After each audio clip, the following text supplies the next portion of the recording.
Alright, welcome back everyone. Today we have the NBA has an Epstein problem. Damn, I had no idea of this. Let's go ahead and watch that. Let's go. Leon Black founded Apollo Global Management and was its largest individual shareholder. Leon Black paid Jeffrey Epstein $158 million for services over 5 years. I don't know if you're familiar with this email. I'll show it to you. The subject is Tom McMillan. Have you seen this? That's so crazy. I mean, I have no idea where this comes from. The owner of the Philadelphia 76ers had breakfast at Jeffrey Epstein's mansion. The part owner of the Lakers took two business meetings with the man. The guy where this comes from. The owner of the Philadelphia 76ers had breakfast at Jeffrey Epstein's mansion. The part owner of the Lakers took two business meetings with the man. The guy who co-founded the firm that bankrolled multiple NBA franchises paid Epstein $170 million, and the commissioner of the entire league, his college roommate, just so happens to be a top executive at that exact same firm. Hey man, it's a sus, bro. What? He dropped over 3 million documents from the Epstein files in January of 2026. Everybody was looking for politicians and Hollywood names, but buried inside those files is a web of connections that leads straight to the front offices, the ownership suites, and the financial backbone of the NBA. And what I'm about to walk you through might change the way you look at professional basketball forever, because this isn't just one email, this isn't just one owner, this is about a system, and the NBA is sitting right in the middle of it. So before we get to the content, you guys know YouTube doesn't love Epstein content. So as a result, this video might get blacklisted just so YouTube could try to hide this video from other feeds. We could counteract this by just you leaving a like on this video so we could push this in the algorithm, because I think this is a very important video to make. And now let's get to today's video. Damn. Now, before we even get to the emails and the meetings and the really wild stuff, you gotta understand something first. Because this story doesn't start with Jeffrey Epstein. It starts with money. Specifically, it starts with a company called Apollo Global Management. If you've never heard of Apollo Global, that's kind of the point. They don't want you to know who they are, but a basketball journalist named Henry Abbott over at True Hoop has been covering this connection for years, and he calls Apollo the NBA's most important source of cash. And let me explain why. Apollo Global was founded in 1990 by a group of guys who all came from the same place, a now dead Wall Street firm called Drexel Burnham Lambert. And when I tell you the founders of Apollo Global basically bought up the NBA, I am not exaggerating. Josh Harris, co-founder of Apollo, bought the Philadelphia 76ers for $280 million. Tony Ressler, another co-founder, bought the Atlanta Hawks in 2015 for $850 million. And get this, Tony Ressler's sister, Deborah, is married to Leon Black, the guy who is Apollo's founder, chairman, and CEO. According to True Hoop, even the banker who these are crazy connections, bro.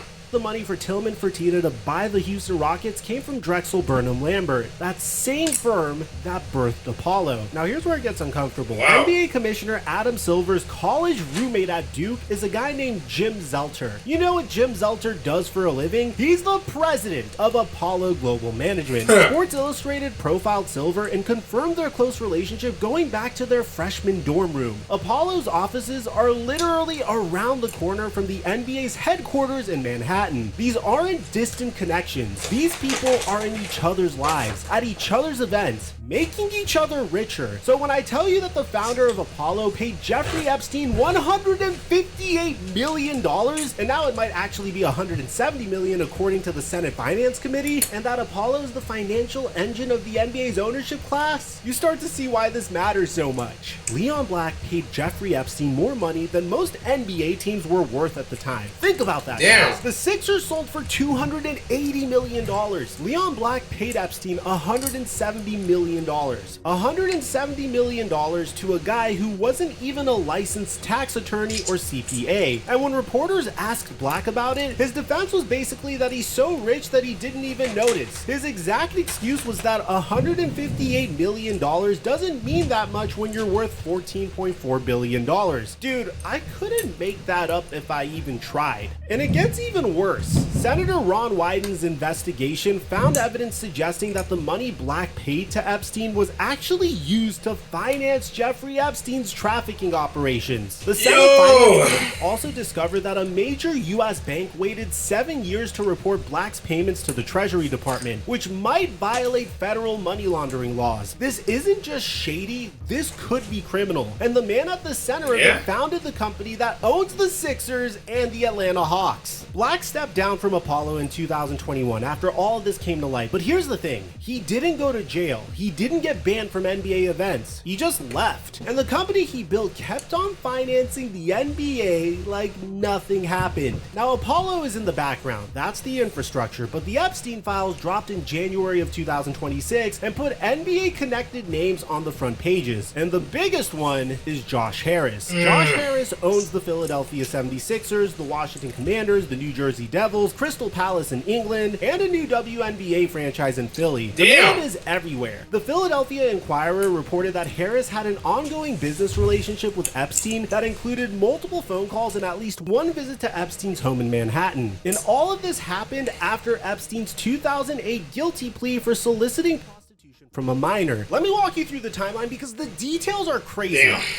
In October of 2013, Epstein's schedulers sent an email confirming that Leon Black, Josh Harris, and a billionaire named Mark Rowan would all go to Epstein's home at 9 East 71st Street in Manhattan for a breakfast meeting. That's the same townhouse that became infamous during the Epstein investigation. The three richest guys in private equity just casually having breakfast at a convicted offender's house. Then in late 2014, Epstein invited Harris to another breakfast, this time with Bill Gates. The email from Epstein's team literally said that the breakfast would be intimate, less than 6 people. Harris emailed Epstein directly asking about it. What's this Bill Gates thing about? Thanks for thinking about me. Epstein responded telling him to call and that it would be nothing but fun. After that breakfast happened, Epstein followed up asking Harris if he had fun. And Harris replied, "Yes, very much. Thank you for inviting me." Now, Harris's spokesperson told... Hold on for a second.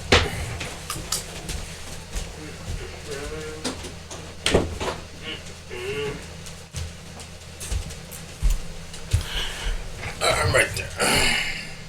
Front Office Sports that Harris never had an independent relationship with Jeffrey Epstein, and that he sought to prevent Epstein's attempt to develop a corporate relationship with Apollo. But the email tells a much different story. Guys, you don't email a convicted sex offender saying, "Thanks for thinking about me, and yes, thank you very much for inviting me." You don't do that if you're trying to avoid the guy. That just doesn't add up. And Harris's name appears more than 500 times in the Epstein files. What? For context, that's more mentions than some politicians who have been absolutely destroyed by their Epstein connections. And this is the guy who owns the Philadelphia 76ers. Then there's Todd Bailey. You might know Bailey as the owner of Chelsea Football Club, but he's also a part owner of the Los Angeles Lakers, the LA Sparks, and the LA Dodgers. The emails show that Epstein arranged 2 business meetings with Bailey in 2011. That's 3 years after Epstein's first prison sentence. Now, the emails appear to be strictly business related, and there's no suggestion that Bailey was involved in anything beyond that. But when The Athletic asked Bailey to explain whether he knew about Epstein's conviction at the time of those meetings, Bailey declined to comment. Complete silence from a part owner of the Los Angeles Lakers. And look, I gotta keep it real with you. When Adam Silver banned Donald Sterling in 2014 for racist comments, and then suspended Robert Sarver for workplace misconduct, those 2 incidents were followed by league investigations. So you would think owners being tied to Jeffrey Epstein would lead to some league punishment, or at least a league investigation. But so far, there's nothing from the NBA. No investigation announced, no statement, nothing. They're sweeping it all under the rug. Now, owners are one thing, but there's actually a former sweeping under the rug. The NBA does a lot of that, but NBA player in the Epstein files. And this story is so wild that Pablo Torre, the journalist of the year in my opinion, the same Pablo Torre who wrote the Kawhi Leonard Los Angeles Clippers investigation, Pablo Torre did a full episode on this. His name is Tom McMillan. He was the 9th overall pick in the 1974 NBA draft out of the University of Maryland. He played over a decade in the league. Then after basketball, he became a U.S. congressman, serving 3 terms in the House of Representatives. He was even the chair chair of the President's Council on Physical Fitness and Sports under Bill Clinton. So this is a guy who moved in the highest circles in both sports and politics. According to Yahoo Sports, McMillan's name is in Epstein's infamous Black Book, the contact list that has haunted powerful people for years. And his entry didn't just have a phone number. It had at least 6 different ways to contact him. Bro, that's crazy. I don't even know 6 different ways to contact my mom. This isn't someone who just casually met at a cocktail party once. That's someone you're keeping close tabs on. And it gets even deeper. NBC News unearthed video of McMillan near Epstein and Donald Trump at a party at Mar-a-Lago back in 1992. Trump and former NBA Commissioner David Stern were both early donors to McMillan's political campaigns. When Pablo Torre reached out for an interview, McMillan initially agreed. Then he canceled 5 days later. And right around the same time, a new wave of Epstein files dropped. Coincidence? Maybe, but it doesn't look great.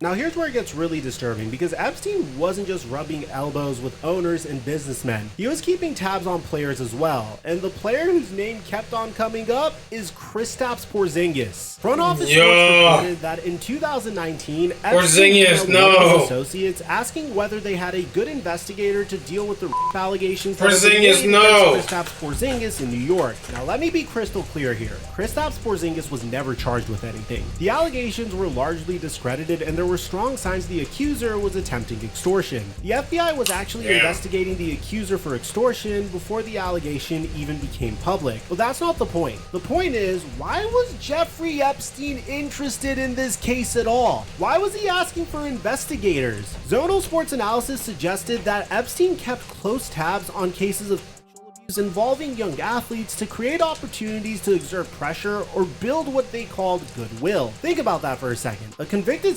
trafficker was monitoring sexual assault allegations against NBA players, possibly to use that information as leverage. The man was trying to build a network based off of blackmail. And remember, at the time these emails were sent in 2019, Porzingis had just been traded from the Knicks to the Mavericks. The trade itself was surrounded by controversy because the Knicks apparently told the Mavs about the extortion allegations on the trade call. But according to multiple reports, the R word was never used, only extortion. So information about this case was already being managed and controlled at the highest levels of the NBA. And somewhere in the background, Jeffrey Epstein had his own case files on this. Now I gotta address the elephant in the room, because when these files initially dropped, there was one major name that blew up on social media: David Stern, the late NBA commissioner. And look, I understand why. When people saw emails from someone named David Stern in the Epstein files, the internet lost its mind. Yardbarker and Total Pro Sports ran headlines saying that the former NBA commissioner was exposed in the Epstein files. But here's where we need to pump the brakes, because the truth is more complicated. Ryan Grimm posted on X that the David Stern in the Epstein files is likely not the NBA guy at all. He appears to be a German entrepreneur involved in the EV space who does business with China. Fact checkers actually confirmed that the BBC corrected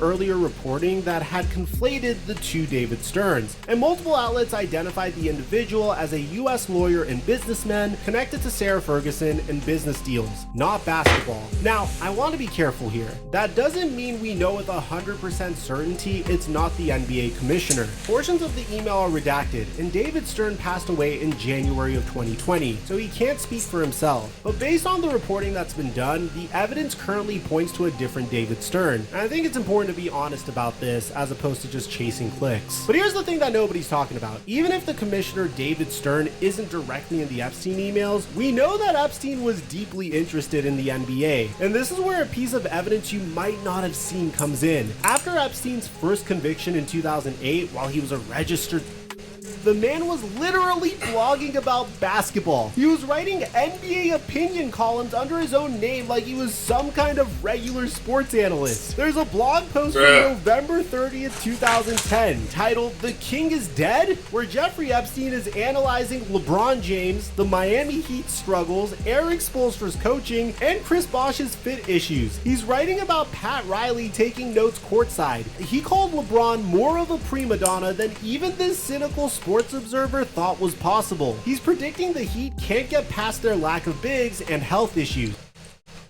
The next 7-year audition. What the hell? I mean, hey, whatever, man. He'll never win a championship.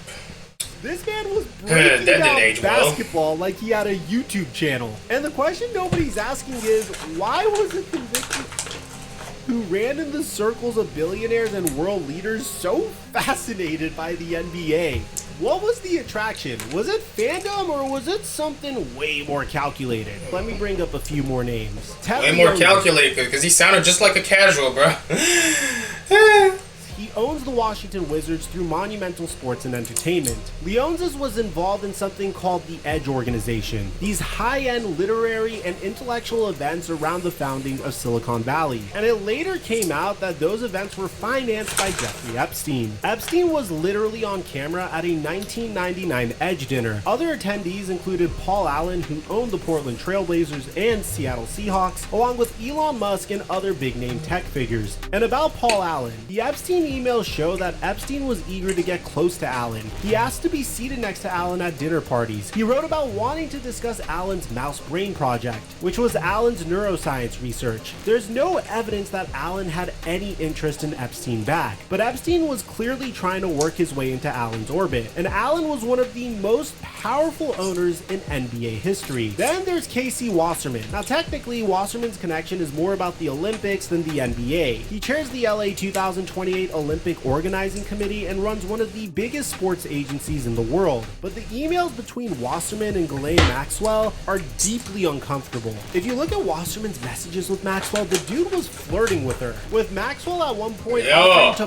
practice massage techniques on him. Wasserman issued a public apology saying he deeply regrets the correspondence and that it happened before Maxwell's crimes were known. But here's the thing, the damage was already done, and I think Wasserman is taking the biggest hit from this. There was a gala honoring the Bus family that Wasserman was removed from. His business is taking a huge hit. Many of his clients dropped him. But we need to get to probably the most important part of this video. Why won't the NBA talk about this? Adam Silver barely takes questions from the press about this. When Henry Abbott compiled his list of questions for Silver's All-Star Weekend press availability, the Epstein connections were right at the top. What has the NBA done to investigate? Does the league have protocols to combat trafficking among wealthy elites? What can Silver tell us about Josh Harris appearing 500 times in the files? Silver's office has said nothing publicly, and here's why that silence is deafening. This is the same league that banned Donald Sterling for life over racist comments caught on a private recording. This is the same league that suspended Robert Sarver for workplace misconduct after an investigation. Adam Silver positioned himself as the commissioner who would hold powerful people accountable. But when the Epstein files reveal that the NBA's ownership class has deep financial ties to a convicted sex traffickers network, you don't hear a thing. It's crickets. Meanwhile, CNN just reported this week that two major teachers unions with $27.5 billion invested in Apollo wrote a letter to the SEC calling for federal regulators to investigate Apollo's apparent lack of candor over its relationship with Epstein. So the people whose retirement money is invested in Apollo are demanding answers. But the NBA, whose entire ownership pipeline runs through Apollo, doesn't say a word. And I think part of the reason is what Henry Abbott identified. The NBA relies on these private equity billionaires to buy teams. As Deadspin reported, with the cost of NBA franchises skyrocketing, we're talking $4, $5, $6 billion valuations now, there's a very short list of people who can afford to buy in, and a massive number of them trace back to the Apollo Global and Drexel Burnham Lambert ecosystem. The league literally cannot afford to alienate these people. That's the conflict of interest that nobody wants to talk about. Even the NBA's method of investigating itself is compromised. How many videos have you seen from me this year? How many times have we made videos about investigations that the NBA is involved in that they're completely sweeping under the rug? There's the Kawhi it's true. Scandal. There's definitely the pattern here, Chauncey Billups and Terry Rozier gambling scandal. There's also the recent tanking controversy. What I'm trying to say is, even the NBA's method of investigating itself is compromised. Abbott pointed out that when the league needs an independent investigation, they hire outside law firms. But the Epstein files showed that the chairman of Paul Weiss, one of the most prestigious law firms in the country, the same firm the NFL hired for the Miami Dolphins case, was in the Epstein files nearly 600 times. Brad Karp resigned from Paul Weiss last month because of his Epstein connections. So who exactly is supposed to investigate? When Epstein had relationships with the people who do the investigating, how do you get a clean result? So let me bring this full circle. This is easily one of the most important videos I've ever made on this channel. We've got Leon Black paying Jeffrey Epstein $170 million through Apollo Global, the firm whose alumni own the Sixers and the Hawks and whose president is Adam Silver's college roommate. We've got Josh appearing in the files 500 times, having breakfast at Epstein's mansion with Bill Gates and Leon Black, and thanking Jeffrey Epstein for the invite. We got Todd Bailey, part owner of the Lakers, taking meetings arranged by Epstein and refusing to explain himself. We've got Tom McMillan, a former NBA player, in Epstein's black book with 6 contact methods. We've got Kristaps Porzingis' SA case being monitored by Epstein's people. We've got Ted Leon's is connected to Epstein-financed events, and we've got Jeffrey Epstein himself blogging about LeBron James like he was just another casual basketball fan 2 years after pleading guilty to crimes involving a minor. And on top of all of that, the NBA has said nothing, done nothing, and investigated nothing. Now, I want to be clear about something. Being mentioned in the Epstein files doesn't mean you're automatically guilty of something. A lot of these names appear in the files because Epstein was trying to insert himself into their lives for access, for influence, or for leverage. That's just how the man operated. But when the correspondence shows ongoing relationships, multiple meetings, and financial entanglements worth hundreds of millions of dollars, at a minimum, the NBA owes its fans an investigation. And right now, we're not getting one. And that's been the trend for the past year. Anytime some crazy controversy comes out, the NBA just tries to sweep it under the rug.